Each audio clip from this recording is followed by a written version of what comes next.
Hello ඉතින් සුබ දවසක්. ඔයාද මේ ඇවිල්ලා තියෙන ඉතින් අන්ලිමිටඩ් ඩයලොග් එකෙන් ඕනම ජාලයකට කෝල් ගන්න පුළුවන් ක්‍රමය හොයාගෙනනේ. ඉතින් අපි බලමු ඒක කරන්නේ කොහොමද කියලා මේ ඉන්ට්‍රෝ එකෙන් පස්සේ. ඉතින් මේක ඇවිල්ලා කිසිම හොර ක්‍රමයක් එහෙම නෙමෙයි. මේක ඩයලොග් එකෙන්ම දීපු ඔෆර් එකක්. ඉතින් මේක මම කලින් අරගත්තා. මම මේ ඔයාලට දැන් ස්ක්‍රීන් එකේ පොප් කරන්නේ මට ඒක අරගත්තට පස්සේ ආව මැසේජ් එක. ඉතින් ඔයාලා මේක කරන්න ඉස්සෙල්ලම ඔයාලගේ ෆෝන් එකේ තියෙන මැසේජ් සෙන්ඩ් කරන ඇප් එක ඕපන් කරගන්න ඕන. මම දැන් මගේ මැසේජ් ඇප් එක ඕපන් කරගන්නවා. ඇප් එක ඕපන් කරගෙන ඔයාලා මැසේජ් එක සෙන්ඩ් කරන්න ඕන 776 කියන නම්බර් එකට. මම මේ විදිහට 776 නම්බර් එක තෝරගන්නවා. එහෙම තෝරගෙන ඔයාලා මැසේජ් එක සෙන්ඩ් කරන්න ඕන කැපිටල් අකුරු වලින් ෆ්‍රී කෝල් කියලා. කැපිටල් අකුරු වලින් ෆ්‍රී කෝල් කියලා.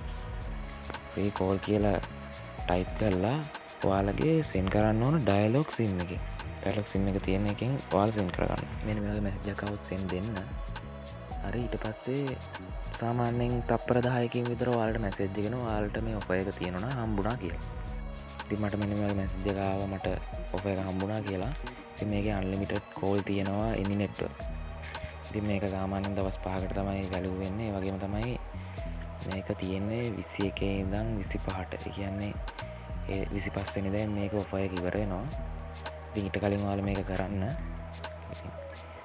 ඉතින් මේ වීඩියෝ එක අදට ඉවරයි. යාළුවන්ට බලන්න ෂෙයා කරන්න. තාම සබ්ස්ක්‍රයිබ් කරලා නැත්නම් සබ්ස්ක්‍රයිබ් කරන්න. ඒ වගේම තමයි වීඩියෝ එකට ලයික් එකක් දාන්න. ඉතින් සුබ දවසක්.